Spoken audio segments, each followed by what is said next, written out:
नमस्कार, मैं हूं आपके साथ योगेश पांडे और स्वागत है आपका देवभूमि समाचार में। चमोली से बड़ी खबर सामने आई है, जहां पर ऋषिकेश बद्रीनाथ एनएच मार्ग सुचारू रूप से राजमार्ग खुलने से यातायात सुचारू हो गए हैं और बारिश से ऋषिकेश बद्रीनाथ एनएच बंद हुआ था।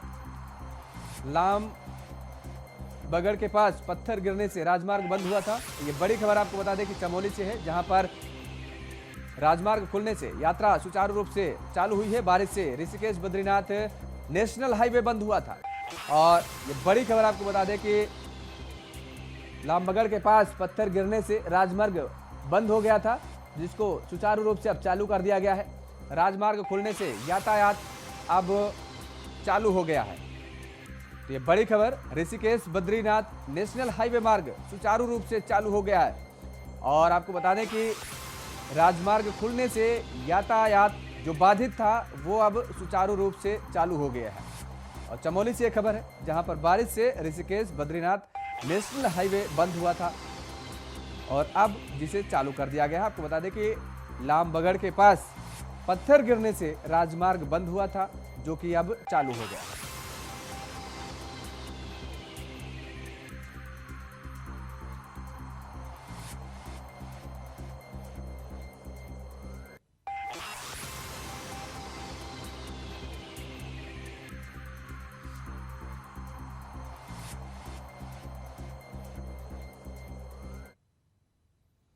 चमोली से बड़ी खबर है, जहां पर सिखों के पवित्र धाम हेमकुंड में बर्फबारी हुई है। हेमकुंड में बर्फबारी होने से ठंड बढ़ी है। हेमकुंड साहिब में 4 इंच जमी बर्फ। सिख तीर्थ यात्रियों का उत्साह नहीं हुआ कम। हेमकुंड में बर्फबारी होने से ठंड बढ़ी है और सिखों के पवित्र धाम हेमकुंड में ये बर्फबारी हुई है। हेमकुंड साहिब में 4 इंच जमी बर्फ। तीर्थ यात्रियों का उत्साह नहीं हुआ कम।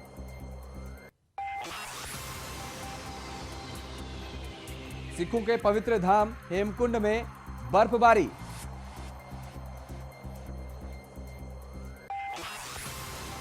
हेमकुंड में बर्फबारी होने से ठंड बढ़ी।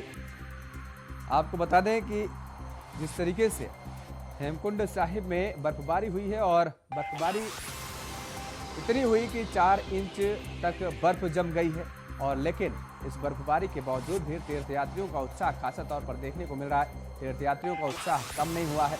लगातार तीर्थयात्रियों की संख्या में कोई कमी नजर नहीं आ रही है और हेमकुंड में बर्फबारी होने से अब ठंड भी बढ़ गई है। सिखों के पवित्र धाम है हेमकुंड, जहां पर बर्फबारी हुई है और बर्फबारी इतनी हुई है कि 4 इंच तक बर्फ की लेयर जम गई है। आपको बता दें कि इस दौरान तीर्थयात्रियों का उत्साह लगातार बना हुआ है। तीर्थयात्रियों में कोई उत्साह की कोई कमी नजर नहीं आ रही है।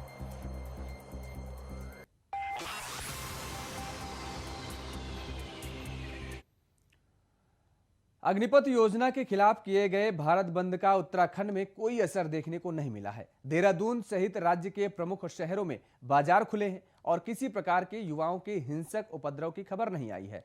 पुलिस ने इस बंद को देखते हुए अपनी सुरक्षा व्यवस्था कड़ी कर ली है। बाजारों में बंद के असर का जायजा लिया हमारे संवाददाता अभय कैंतुरा ने। अग्निपथ योजना को लेकर चल रहा विरोध प्रदर्शन अब उग्र होने लगा है। देश के कई राज्यों में तो प्रदर्शन हो रहा है, लेकिन अगर हम उत्तराखंड की बात करते हैं तो उत्तराखंड में इस योजना को लेकर जो भारत बंद का जो आह्वान पूरे देश में किया गया था, उस योजना का अभी असर देखने को नहीं मिल पा रहा है। बाजार खुले हुए हैं, ये कह सकते हैं कि शांतिप्रिय उत्तराखंड प्रदेश कहा जाता है और यहाँ पर जिस प्रकार से सैनिक बाहुल्य प्रदेश था और जैसे उम्मीद पुलिस को थी, जैसे सुरक्षा के प्रबंध यहाँ पर किए गए थे, वो सब चीज़ों पर ये कह सकते हैं कि पुलिस को इस समय राहत बड़ी मिल रही है। जो बेरोजगार युवा थे, जो सेना में जाने के इच्छुक थे, जो लगातार विरोध प्रदर्शन कर रहे थे, वो आज इस भारत बंद के लिए अपना समर्थन यहाँ पर नहीं दे पा रहे हैं। बाजार खुले हुए हैं, पुलिस प्रशासन अलर्ट मोड पर रखी गई है, लेकिन इतना जरूर कह सकते हैं कि जैसे जैसे समय यहाँ पर गुजरेगा बेरोजगार युवाओं की भीड़ होनी शुरू हो जाएगी और वो सिर्फ अपना आक्रोश ये कह सकते हैं कि प्रकट कर रहे हैं, पुतला फूंक रहे हैं, लेकिन किसी प्रकार का कोई उग्र प्रदर्शन यहाँ पर नहीं हो रहा है। राजनीतिक दलों ने अपनी समर्थन देना इन युवाओं को शुरू कर दिया, लेकिन इतना जरूर कह सकते हैं कि आने वाले दिनों में अगर इसी प्रकार से अग्निपथ योजना का विरोध चलता रहा तो फिर पुलिस की मुश्किलें और बढ़नी शुरू हो जाएंगी। लेकिन ये कहा जा सकता है कि आज भारत बंद का उत्तराखंड में कोई असर देखने को नहीं मिल पा रहा है। कैमरामैन हरीश भट्ट के साथ अभय कैंतुरा, इंडिया वाइज, देहरादून। तो अग्निपथ के विरोध में लगातार प्रदर्शन जारी है और भारत बंद का आह्वान किया गया है। उत्तराखंड के क्या कुछ हालात हैं, हमारे संवाददाता अभय कैतुरा ने जीरो ग्राउंड से रिपोर्टिंग की और इसी खबर पर लगातार हमारे साथ बने हुए हैं अभय कैतुरा। अभय, जिस तरीके से आपने दर्शकों को दिखाया कि किस तरीके का नजारा है उत्तराखंड में, लोगों का खास असर देखने को नहीं मिला है बंदी का, ऐसे में प्रशासनिक अधिकारियों की तरफ से क्या कुछ पुख्ता इंतजाम किए गए हैं ताकि कोई अभी अनहोनी घटना न घटने पाए पिछले दिनों की तरह? तो बिल्कुल ये कह सकते हैं कि उत्तराखंड में पुलिस चाक चौबंद इस समय नजर आ रही है। शहर के जो मुख्य चौराहे हैं जहां पर संभावनाएं हैं कि बेरोजगार युवा जुट सकते हैं, एक वहां पर भीड़ के रूप में वो जमा हो सकते हैं, विरोध प्रदर्शन कर सकते हैं, वहां पर पुलिस ने अपनी व्यवस्थाएं, जो सुरक्षा की जो व्यवस्थाएं थी वो और कड़ी यहाँ पर कर दी है।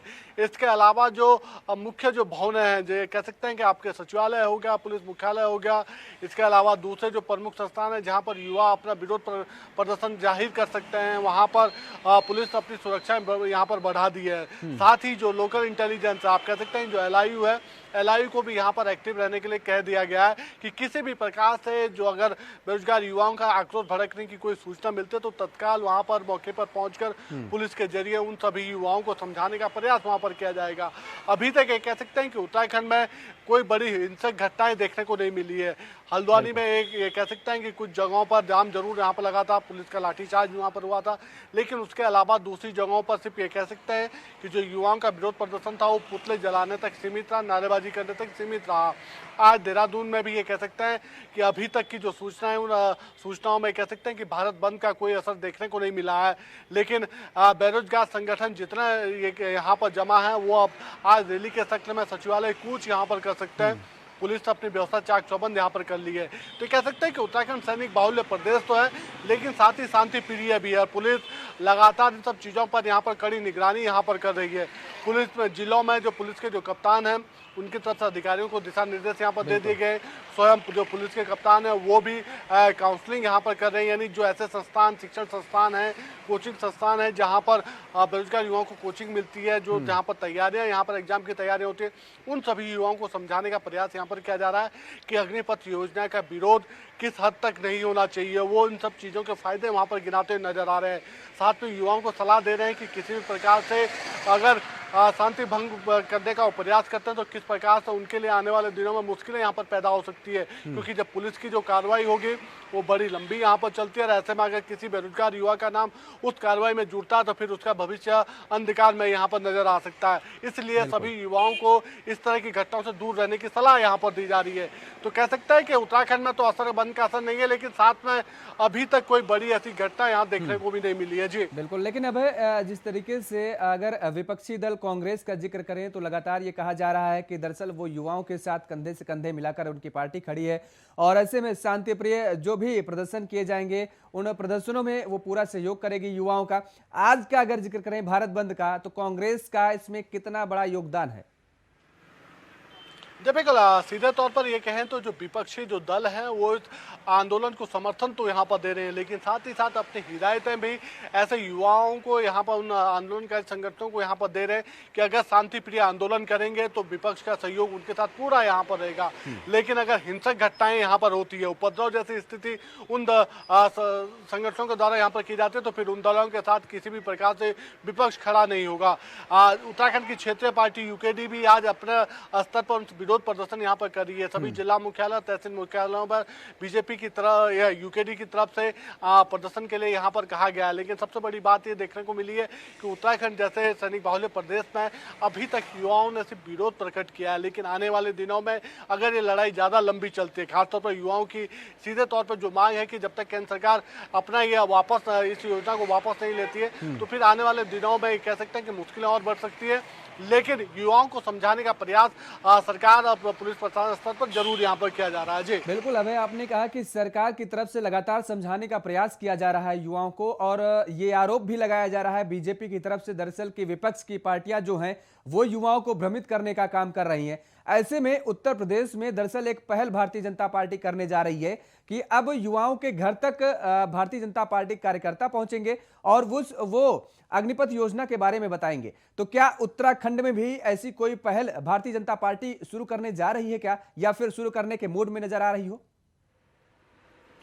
बिल्कुल, ये कह सकते हैं कि अभी तक भारतीय जनता पार्टी की तरफ से कोई ऐसी पहल उत्तराखंड में तो नहीं शुरू की गई है। हाँ, अलबत्ता इसके लिए जरूर कार्यक्रम यहाँ पर निर्धारित किए जा रहे हैं। खुद जो सैनिक कल्याण मंत्री है उन्होंने भी कहा था कि युवाओं को समझाने का प्रयास यहाँ पर किया जाएगा, क्योंकि युवाओं को बताया जाएगा कि अग्निपथ योजना के जरिए किस प्रकार से सेना को मजबूत करने का काम यहाँ पर किया जा रहा है।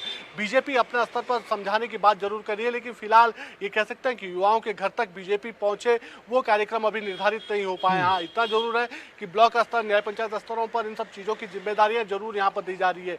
जिला स्तर पर, मंडल स्तरों पर भी जिम्मेदारियां दी जा रही है, लेकिन कब तक उन योजनाओं को धरातल पर उतारने का काम किया जाएगा, कब तक बीजेपी का ग्रास रूट वर्कर यहाँ पर काम करेगा, ये अभी नहीं कहा जा सकता है।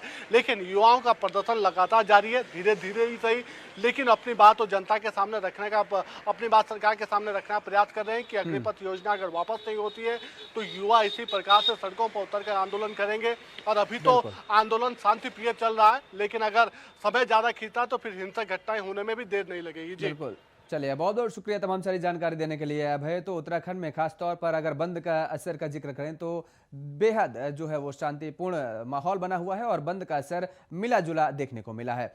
देहरादून में रन फॉर योग का आयोजन किया गया, जिसमें मुख्यमंत्री पुष्कर सिंह धामी, डीजीपी अशोक कुमार, सचिव आयुष के साथ भारी संख्या में छात्र छात्राओं ने हिस्सा लिया। घंटाघर से एमकेपी डिग्री कॉलेज के परिसर तक रन फॉर योग का आयोजन किया गया। मुख्यमंत्री पुष्कर सिंह धामी ने इस मौके पर युवाओं को संबोधित भी किया। उन्होंने कहा कि खुद के स्वास्थ्य के लिए रोजाना 1 घंटे का वक्त निकालना बेहद जरूरी है और यह संकल्प लेने का मौका है। ऐसे में सभी लोगों को संकल्प लेना चाहिए। अंतर्राष्ट्रीय योग दिवस 21 जून को मनाया जाएगा। प्रधानमंत्री नरेंद्र मोदी का बड़ा योगदान रहा है। उनका कहना है कि उत्तराखंड में चौमुखी विकास हो रहा है और ऐसे में लोग फिट रहें, स्वस्थ रहें, इस दिशा में भी लोगों को आगे आना चाहिए। अंतर्राष्ट्रीय योग दिवस की जागरूकता के लिए आज रन फॉर योग का आयोजन किया गया। करतल ध्वनि के साथ हम सभी गणमान्य लोगों का हृदय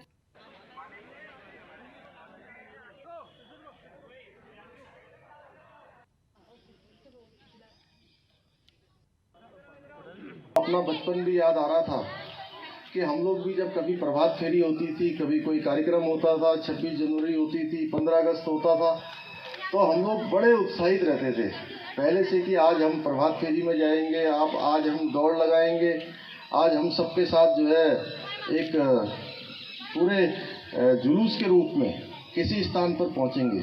वो हमारे लिए पहले ही एक उत्सव जैसा होता था और आज आप सबके बीच में आकर मुझे भी लगा कि आज मैं किसी उत्सव में शामिल हो रहा हूँ। इसके लिए मैं आप सबको बधाई देता हूँ, बहुत शुभकामनाएं देता हूँ।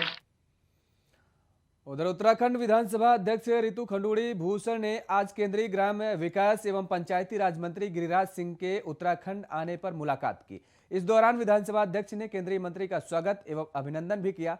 इस अवसर पर केंद्रीय मंत्री गिरिराज सिंह एवं विधानसभा अध्यक्ष के बीच प्रदेश से संबंधित विभिन्न विषयों पर चर्चा भी हुई। केंद्रीय मंत्री ने उत्तराखंड के प्रथम महिला विधानसभा अध्यक्ष बनने पर रितु खंडूड़ी को शुभकामनाएं भी दी।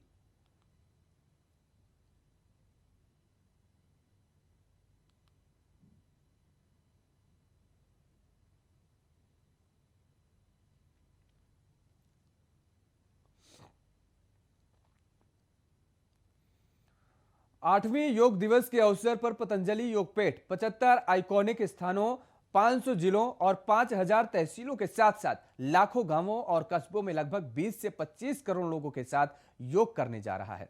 योग गुरु बाबा रामदेव आज योग दिवस के एक दिन पूर्व पतंजलि योगपीठ में योग दिवस का रिहर्सल किया और इस अवसर पर बाबा ने अग्निपथ पर देश में हो रहे बवाल पर युवाओं को धैर्य रखने की सलाह देते हुए कहा कि अग्निपथ पर नहीं, योग पथ पर चलना चाहिए। इसके साथ ही उन्होंने कहा कि योग को जल्द ही ओलंपिक में लेकर वो जाएंगे।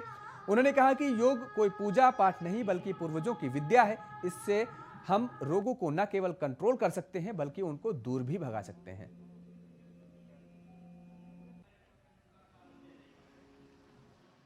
8वें इंटरनेशनल योगा डे पर 75 आइकॉनिक स्थानों पर 500 जिलों में 5000 तहसीलों में और लाखों गांवों में एक साथ हर गांव गली मोहल्ला से लोग घर से बाहर निकलें और हमारा संकल्प है कि करीब 20-25 करोड़ लोग घरों से बाहर निकल कर के कल योग करें।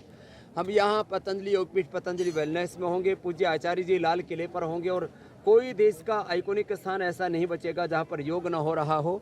करोड़ों लोग योग करके एक संदेश देंगे कि हम सब एक साथ हैं। ये कोई पूजा पाठ नहीं, योग ये हमारे पूर्वजों की विद्या है और इससे सबकी सब प्रकार की शारीरिक, मानसिक, धार्मिक, आध्यात्मिक, सांस्कृतिक जो उनकी मांग है, उनकी भूख है, अभीप्सा है, वो उससे पूरी होती है। 8वें इंटरनेशनल योगा डे पर तो 8वें इंटरनेशनल योगा दिवस पर यह वृहद कार्यक्रम का आयोजन करने जा रहे हैं पतंजलि योगपीठ। आपको बता दें कि जगह जगह पर योग कराया जाएगा और वृहद कार्यक्रम होगा। आपको बता दें कि जिस तरीके से इंटरनेशनल लेवल पे ये योग का कार्यक्रम किया जाएगा, युवाओं को धैर्य रखना चाहिए। अग्निपथ योजना पर बाबा रामदेव ने कहा है। दरअसल जिस तरीके से जो उग्र रूप युवाओं का देखने को मिल रहा है, उसको लेकर के बाबा रामदेव ने साफ तौर पर युवाओं से अपील की है कि धैर्य रखें और इसके साथ ही योग पर जोर देते हुए बाबा रामदेव ने कहा कि योग सभी लोगों को करना चाहिए। योग दरअसल न केवल रोग को ठीक करता है बल्कि दूर भी भगाने का काम करता है, इसलिए युवाओं को भी योग करना चाहिए। बाबा रामदेव ने बताया कि जिस तरीके से इंटरनेशनल योग दिवस पर पतंजलि योगपीठ की तरफ से एक बड़े स्तर पर वृहद रूप में योग का आयोजन कराया जाएगा और 500 जिलों में ये योग कराया जाएगा। इसके साथ ही 21 जून को योग दिवस पर पतंजलि ये बड़ा आयोजन करने जा रहा है। और आपको बता दें कि अग्निपथ योजना के विरोध पर भी बाबा रामदेव का बयान सामने आया है। बाबा रामदेव ने कहा है कि युवाओं को धैर्य रखने की जरूरत है, धैर्य रखना चाहिए।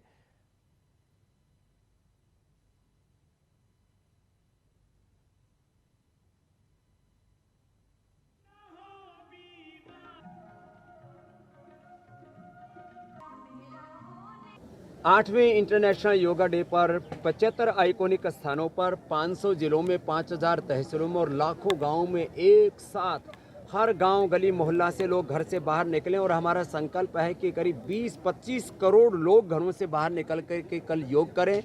हम यहाँ पतंजलि योगपीठ, पतंजलि वेलनेस में होंगे, पूज्य आचार्य जी लाल किले पर होंगे और कोई देश का आइकॉनिक स्थान ऐसा नहीं बचेगा जहाँ पर योग न हो रहा हो। करोड़ों लोग योग करके एक संदेश देंगे कि हम सब एक साथ हैं। ये कोई पूजा पाठ नहीं, योग ये हमारे पूर्वजों की विद्या है और इससे सबकी सब प्रकार की शारीरिक, मानसिक, धार्मिक, आध्यात्मिक, सांस्कृतिक जो उनकी मांग है, उनकी भूख है, अभीप्सा है, वो उससे पूरी होती है। और देहरादून में आज द्वारा हाट की बेटी गरिमा जोशी का स्वागत हुआ। पिछले महीने इटली में आयोजित विश्व पैरा एथलेटिक्स ग्रैंड प्रिक्स में रजत और कांस्य पदक जीतने वाली गरिमा जोशी ने विधानसभा अध्यक्ष रितु खंडूरी भूषण से मुलाकात की और इस अवसर पर विधानसभा अध्यक्ष ने गरिमा जोशी को शॉल उड़ाकर और साथ में पौधा भी भेंट किया और सम्मानित किया। उनके उज्जवल भविष्य की कामना भी की गई। तो गरिमा जोशी का जोरदार स्वागत हुआ। विधानसभा अध्यक्ष ने उन्हें बधाई भी दी। विश्व पैरा एथलेटिक्स ग्रैंड प्रिक्स में पदक जीता है और न केवल उत्तराखंड का नाम रोशन किया बल्कि देश का नाम रोशन किया है।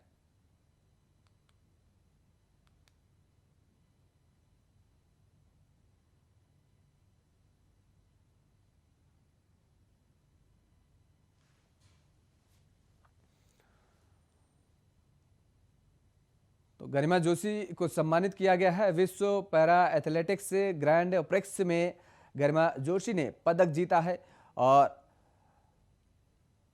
वहीं गरिमा जोशी को उत्तराखंड में विधानसभा अध्यक्ष रितु खंडूरी की तरफ से सम्मानित किया गया, स्टॉल भेंट की गई और इसके साथ ही आपको बता दें कि एक पौधा भी भेंट किया गया और गरिमा जोशी के उज्जवल भविष्य की रितु खंडूरी ने कामना भी की।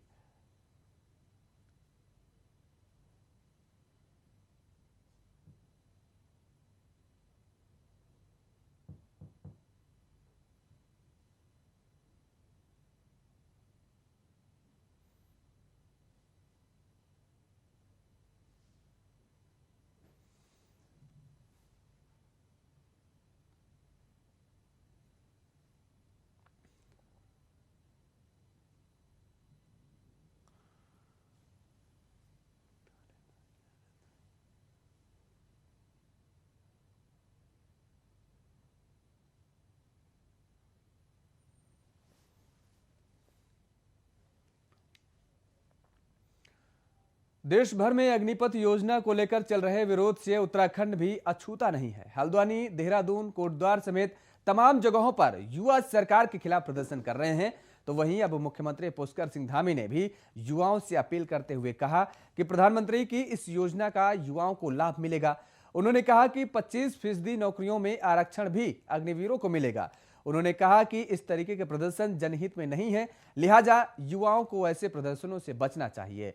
तो मुख्यमंत्री पुष्कर सिंह धामी ने यह बड़ी अपील की है। दरअसल आपको बता दें, युवाओं में जिस तरीके से अग्निपथ योजना को लेकर के आक्रोश देखने को मिल रहा है, हर प्रदेश में जिस तरीके से प्रदर्शन किए जा रहे हैं युवाओं की तरफ से, वैसे ही उत्तराखंड में भी युवाओं की तरफ से अग्निपथ योजना को लेकर के नाराजगी देखने को मिल रही युवाओं के बीच, और युवा प्रदर्शन भी करते नजर आ रहे हैं। ऐसे में उत्तराखंड के मुख्यमंत्री पुष्कर सिंह धामी ने इन युवाओं से अपील की है कि दरअसल ये आपके भविष्य, उज्जवल भविष्य के लिए योजना लाई गई है और ये आपके बेहतरी के लिए योजना लाई गई है। और इस बीच आपको सीधे लिए चलते हैं देहरादून, जहां पर मुख्यमंत्री पुष्कर सिंह धामी क्या कुछ कह रहे हैं वो आप सुनिए। सैनिक का पुत्र होने के नाते सेना से मेरा बड़ा लगाव रहा, और मैं भी जब ये योजना आई थी तो मैं एक बात जरूर सोच रहा था। मैं आपको बताऊं मैडम, यहाँ पर मैं आप लोगों को बुलाया तो मैं सोच रहा था कि ये ऐसा तो नहीं कि अब ये अग्निवीर आ गया तो वो जो हमारी पूरी जो सिपाही हमारे भर्ती होते हैं और ऑनरी कैप्टन तक जाते हैं वो खत्म तो नहीं हो जाएगा। सब मेरे मन में भी विचार आया है, लेकिन फिर मैंने अभी यहाँ पर भी देखा और मैंने सोचा, अरे मैंने कहा 25% लोग तो उसमें कंटिन्यू करने वाले हैं, और जो 75% रह जाएंगे उनको अर्धसैनिक बलों में, किसी को बीएसएफ में, किसी को सीआरपीएफ में, किसी को एसएसबी में, किसी को आईटीबीपी में, किसी को हमारे यहाँ उत्तराखंड पुलिस में, अन्य स्थानों पर हर राज्य उसको आगे लेकर आगे करेगा और हमारे उत्तराखंड की बड़ी खेप जाएगी, देश की बड़ी खेप जाएगी। सारे लोग जो है सेना को देखेंगे नज़दीक से। दुनिया के तमाम देशों में इस प्रकार का काम चलता है कि वहाँ का हर नागरिक सैनिक होता है। तो कहीं ना कहीं उस चीज़ को जो है ध्यान में रख के मोदी जी ने और हमारे रक्षा मंत्री जी ने ये निर्णय लिया है। ये बात जरूर है कि आप लोगों के बीच में से कुछ अच्छे अच्छे सुझाव आए हैं और उन सभी सुझावों पर हम लोगों ने बिल्कुल लिखित रूप से, हमारे सैनिक कल्याण के सचिव भी यहाँ पर हैं, सारे जिलाधिकारियों से भी मैं कहूँगा कि वो चूँकि कुछ लोगों को हम लोग नहीं भी सुन पाए, चूँकि पहले से कार्यक्रम कुछ निर्धारित थे और मेरा मन तो था कि आप लोगों के साथ कम से कम 4-5 घंटे बैठकर इसमें एक एक की बात सुनते हैं हम लोग, और जिनकी बात में नहीं सुन पाए हम लोग, मैं सभी जिलाधिकारियों से कहूँगा कि उनके सारे जो भी ज्ञापन हैं, जो उन्होंने अपनी बातें करी हैं, अच्छी बातें करी हैं, सुझाव भी दिए हैं और योजना को एप्रिशिएट भी किया है, दोनों चीज़ें जो हम लोग रक्षा मंत्रालय को भेजेंगे, यहाँ से माननीय प्रधानमंत्री जी को भेजेंगे और हमारा प्रयास भी होगा। जैसे इसमें 2-3 चीज़ें बड़ी अच्छी आई हैं कि जो भर्ती चल रही है उस भर्ती के बारे में ज़रूर मैं बात करूँगा कि जो भर्ती पहले से हो गई है, जिनके रिटर्न एग्ज़ाम हो गए हैं, वो सारी चीज़ें सारी कंप्लीशन हो गया है उनका, तो उस बारे में हम लोग निश्चित रूप से बात करेंगे। और आप लोगों ने जो यहाँ पर अपने विचार रखे हैं, इस मंथन से अवश्य ही अमृत निकलेगा। और मैं आप लोगों से अनुरोध करूँगा, बड़े महत्वपूर्ण लोग यहाँ पर भी बैठे हुए हैं, यहाँ पर भी हमारे पास 100 से ज़्यादा की संख्या है जिन्होंने देश की रक्षा के लिए अपने जीवन को लगाया है। और ज़िलों में भी जो लोग हैं, मैं अधिकांश लोगों को जानता हूँ, चाहे वो उत्तरकाशी से हमारे मेजर साहब दे रहे थे या हमारे चमोली वाले दे रहे थे या हमारे ऊधम सिंह नगर से दे रहे थे, सभी लोगों को लगभग मैं जानता हूँ और आप लोग बहुत ही महत्वपूर्ण लोगों में से हैं। आप सब लोग क्रीम हैं। तो आप सुन रहे थे उत्तराखंड के मुख्यमंत्री पुष्कर सिंह धामी को, जो कि युवाओं को समझाने की कोशिश लगातार कर रहे हैं, युवाओं की समस्याओं को सुन रहे हैं, उनके सवालों को सुनने की वो कोशिश कर रहे हैं और बता रहे हैं कि किस तरीके से दरअसल ये योजना युवाओं के फायदे के लिए लाई गई है। और लगातार जो आक्रोश युवाओं का देखा जा रहा है, जो प्रदर्शन हो रहा है, उसको रोकने की अपील की जा रही है। इस बुलेटिन में फिलहाल इतना ही। खबरों के लिए बने रहिए इंडिया वॉइस के साथ। नमस्कार।